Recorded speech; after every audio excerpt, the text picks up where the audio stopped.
टीचरों सबके लिए एक बहुत बुरी खबर है, जो खास तौर पे सुप्रीम कोर्ट का फैसला है उनका, जो अब खास तौर पे यहाँ पर देखेंगे किस तरीके से जो ऑर्डर आया है, ऑर्डर नंबर 16, ऑर्डर नंबर 17 और 18, इन तीनों पर हम लोग बात करेंगे। तो जो भी टीचर्स लगे हुए हैं उनके लिए काफी ज्यादा खतरा मंडरा रहा है। तो दोस्तों, अगर आप लोग चैनल पर नए हैं तो चैनल को सब्सक्राइब करना ना भूले, और खास तौर पे इस चीज को समझने के लिए वीडियो के अंत तक आप लोग क्या रहे, बने रहे। तो आइए शुरू करते हैं कि आखिरकार सुप्रीम कोर्ट ने किस तरीके से फैसला लिया है। इस फैसले का प्रभाव जो अपियरिंग स्टूडेंट हैं, जो कैंडिडेट्स जो तैयारी कर रहे हैं, उन पर पड़ेगा, या ऑलरेडी जो पहले से रिक्रूटेड है, पहले से जो भर्ती में आप बात करेंगे सर्विस में, उनके लिए प्रॉब्लम होगी, सर्विस में भी है तो कौन कौन से लोगों को प्रॉब्लम होगी साथियों, उन सबके ऊपर हम चर्चा करेंगे। तो कहीं ना कहीं टीचर्स इस चीज को लेकर के काफी ज्यादा क्या है, परेशान है। तो इस परेशान के क्या उपाय है, क्या आप बात कर सकते हो, इस समस्या का समाधान है, एक एक करके क्या करते हैं, इस पर बात करते हैं। आप यहाँ पर देख सकते हैं किस तरीके से सभी शिक्षक भर्ती हेतु टेट या सीटेट जरूरी, किसका फैसला है साथियों?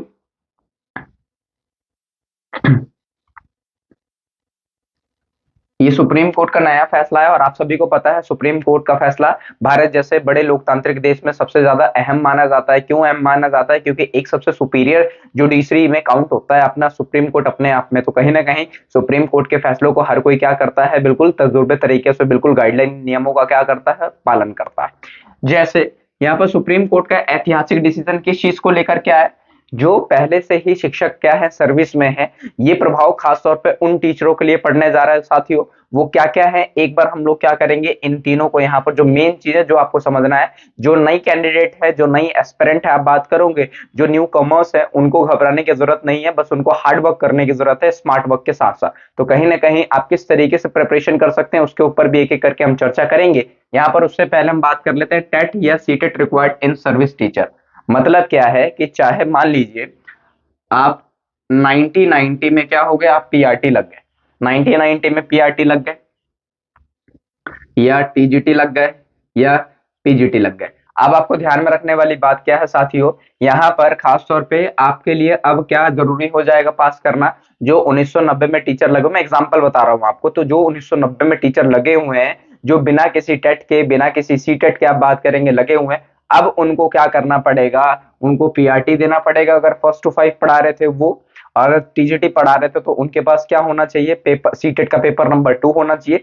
ये टेट क्या है और सीटेट क्या है? टेट का मतलब ये होता है हर एक स्टेट अपने, जो हर एक जो स्टेट है वो अपने स्टेट में टीचर बनाने के लिए एक एलिजिबिलिटी टेस्ट होता है। जैसे सीटेट होता है, ये सेंट्रल लेवल का होता है, सेंट्रल टीचर एलिजिबिलिटी टेस्ट, और टीचर एलिजिबिलिटी टेस्ट ये स्टेट रिगार्डिंग होता है। और ये किसके रिगार्डिंग होता है दोस्तों, आप लोग जान सकते हैं, ये सेंटर के रिगार्डिंग होता है। ये जो फैसला है ये सेंटर को भी क्या करेगा, इंपैक्ट डालेगा, और स्टेट को भी डालेगा। तो कहीं ना कहीं यहाँ पर समस्या है, किसके लिए समस्या है, यहाँ पर बात करेंगे जो टीचर्स के लिए। अब क्या समस्या है, सुप्रीम कोर्ट का जो ऑर्डर आया है, ऑर्डर में खास तौर पर बहुत सारे पेजेस हैं, उस पेजेस को नहीं पढ़ना है, आप लोगों को कंफ्यूज नहीं होना, मैं ऑलरेडी आपको क्या कर दे रहा हूं, यहाँ पर बता दे रहा हूं। 16, 17 और 18 जो पेज नंबर है आप बात करेंगे, मतलब 216, 217 और 200 क्या है, 18, यहाँ पर 200 लगा लीजिए दोस्तों, 216, 17 और 218 की बात करते हैं। ये 216 में क्या है, 217 में क्या है, 218 में क्या है, इस पर एक बार नजर डाल लीजिए। यहाँ वाले पे, यहाँ पे आपको समझना क्या है, 3 क्राइटेरिया है, ये 3 पेज में ही पूरा का पूरा ये जो ऑर्डर दिया गया उसमें क्लेरिफाई कर रखा है कि क्या चीज किसके लिए क्या होगा, फायदेमंद होगा, किसको इस चीज का नुकसान होने जा रहा है, एक बार समझ लीजिए। जिन टीचर की सर्विस 5 साल से कम रह गई हो, मान लीजिए सपोज कीजिए 65 साल आखिरी है, तो ये 60 साल इनको सर्विस करते हो गए, तो यहां पर इनके लिए टेट या सीटेट जरूरी नहीं है। बट इनके लिए एक चीज कर दिया गया है कि यहाँ पर ये टीचर अब क्या नहीं कर सकते, अपने प्रमोशन के लिए अप्लाई नहीं कर सकते, ये लोग प्रोत्साहन नहीं हो सकते। मतलब क्या है कि यहाँ पर टेट और सीटेट तो नहीं मांगे हैं जिनकी सर्विस 5 साल से कम रह गई है, बट इनको प्रमोशन नहीं दिया जा सकता, जैसे हेड टीचर है तो प्रिंसिपल नहीं बन सकते। यहाँ पर ये कंडीशन 216 नंबर पेज पर ये मेंशन है, पूरा का पूरा जो क्लियरली तरीके से सुप्रीम कोर्ट ने अपने ऑर्डर में इन चीजों को क्या कर रखा है, नोटिफाई कर रखा है, लिख रखा है, आप लोग जाकर के क्या कर सकते हैं, चेक कर सकते हैं। बात करते हैं 217 नंबर जो ऑर्डर है, जिनका रिटायरमेंट 5 साल या 5 साल से अधिक रह गया है या ज्यादा रह गया, उनको टेट या सीटेट पास करना कंपलसरी हो गया दोस्तों। और सिर्फ कितना टाइमलाइन दिया गया है, सिर्फ और सिर्फ 2 साल टाइम लिया गया है। अगर आप 2 साल में पास नहीं कर पाते या तो टेट या तो सीटेट, तो आपको अपने जो पोस्ट है उससे क्या करना पड़ेगा, रिटायर देना पड़ेगा, रिटायर होना पड़ेगा, रेजिग्नेशन लेटर आपको देना पड़ेगा खुद से ही, या तो सुप्रीम कोर्ट या जो भी टीचिंग आप बात करोगे स्टेट है, जो भी सेंटर की बात करते हैं, वो क्या कर देंगे, आपको जबरदस्ती उस पोस्ट से हटा देंगे। तो कहीं ना कहीं यहाँ पर आप बोल सकते हैं ये किन के लिए दिक्कत परेशानी होगी, जो पहले टीचर लगे हो उनके लिए सब दोबारा सिलेबस पढ़ना, दोबारा एनालाइज करना और पेपर क्लियर करना, ये कहीं ना कहीं, मैं ये नहीं कह रहा इम्पॉसिबल है, क्योंकि टीचर ऑब्वियस सी बात है चीजें क्या है अंडरस्टैंडेबल होगी, लेकिन सिलेबस का पढ़ाना और कॉम्पिटिटिव एग्जाम एंट्रेंस का पढ़ाना, दोनों में जमीन आसमान का अंतर है साथियों। तो यहाँ पर कहीं ना कहीं जो लोग पहले से ही क्या है रिक्रूटेड है, भर्ती है, उनके लिए काफी समस्या होने जा रही है। तो आप लोग जिसका 5 साल से ज्यादा का रिटायरमेंट एज रह गया है, आप लोगों से अपील करता हूं कि आप लोग अभी से ही सीटेट या टेट की तैयारी करना शुरू कर दे। क्योंकि क्या होता है, आप पास तो कर सकते हैं, लेकिन खास तौर पे क्या होता है, एक माइंडसेट रहता है कि 2 साल के अंदर अगर नहीं हुआ तो वाकई में हमें जॉब से क्या कर देंगे, निकाल देंगे। और यहाँ पर कोई मजाक वाली बात नहीं है साथियों, यहाँ पर सुप्रीम कोर्ट का फैसला है, ना कि डिस्ट्रिक्ट कोर्ट का फैसला है। एक बार को डिस्ट्रिक्ट कोर्ट का फैसला टल भी सकता, मैं ये नहीं कह रहा सुप्रीम कोर्ट का नहीं, लेकिन यहाँ पर सुप्रीम कोर्ट नॉन बायस तरीके से, गैर पक्षपाती तरीके से अपने विचारों को सबके सामने रखा, ये भी बात इनकी सही है। जो 3rd नंबर का है, जो 218 पेज नंबर है, ऑर्डर है, वो क्या कहता है, अपेयरिंग जो स्टूडेंट्स है, ये तो आप सभी को पता था कि जो लोग तैयारी कर रहे हैं, जैसे मान लीजिए मैं अभी तैयारी कर रहा हूं, तो मुझे क्या टीचर बनने के लिए मुझे क्या करना पड़ेगा, सबसे पहले बीएड करनी पड़ेगी, नहीं तो जूनियर लेवल पर मुझे क्या करना पड़ेगा, प्राइमरी लेवल पर सॉरी, जीबीटी, डीएलएड, बीटीसी, ये सब करना पड़ेगा। डीएलएड की बात करते हैं तो उसके साथ साथ मुझे टेट चाहिए होगा या सेंट्रल लेवल, जैसे सेंट्रल लेवल में क्या है, जैसे मान लीजिए आप लोग अप्लाई करते हैं केवीएस के लिए, ईएमआरएस के लिए, DSSS के लिए, एनवीएस के लिए, ये सब सेंट्रल होती हैं खास तौर पे। तो यहाँ इनके लिए क्या चाहिए होगा, आपको सीटेट चाहिए होगा। लेकिन अगर हम यूपी में बात करते हैं, अदर स्टेट में बात करते हैं, तो वहां पर क्या मांगा जाता है, वहां पर मांगा जाता है टेट। साथियों एक सवाल आप लोगों के मन में काफी ज्यादा आ रहा है, वो सवाल किस चीज को लेकर के, एक बार देख लीजिए।